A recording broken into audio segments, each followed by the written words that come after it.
Na úvod by som sa chcela trošku predstaviť. Volám sa Magdalena. Zaujíma ma relatívne veľa vecí, všetko možné od zdravého životného štýlu, cez šport až po vesmír. Zaujíma ma, ako veci okolo nás fungujú, ako vzniká polárna žiara, prečo je obloha modrá, či vôbec existujú farby, čo máme s mužom väčšinu debatu. Veľmi ma fascinuje kvantová fyzika, teda to málo, čo o nej zatiaľ viem. Chcela by som vedieť všetko o človeku, všetko z neurobiológie, z epigenetiky.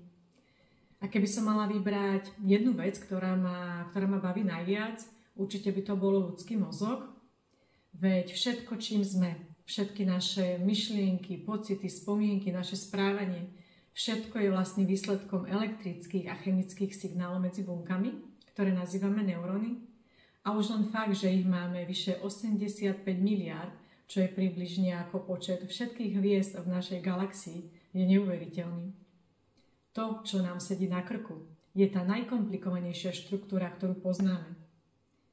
Keď sa v našom mozgu čokoľvek pokazí, aj tá najjednoduchšia činnosť v našom každodennom živote môže byť pre nás problém. Ak chceme žiť dlhý a šťastný život, náš mozog musí dobre fungovať. Preto by som sa aj vo svojich nasledujúcich videách rada venovala ľudskému mozgu. Chcela by som zdôrazniť, že nie som vedec, vzdelávanie v tejto oblasti mám ako hobby. Informácie čerpám z rôznych zdrojov, napríklad od prednášajúcich, hlavne na amerických univerzitách. Oni robia najrozsiahlejšie výskumy. Teraz už sa dá nájsť aj množstvo rozhovorov s týmito vedcami. Niektorí už majú dokonca aj svoje vlastné podcasty. Ďalej rada čítam knihy a veľmi ma baví, ak mám možnosť urobiť si niektorý z online kurzov, ktoré teraz poskytuje mnoho univerzít zadarmo. Momentálne si robím na Chicagskej univerzite kurz, ktorý sa volá Porozumenie mozgu, neurobiológia pre každodenný život.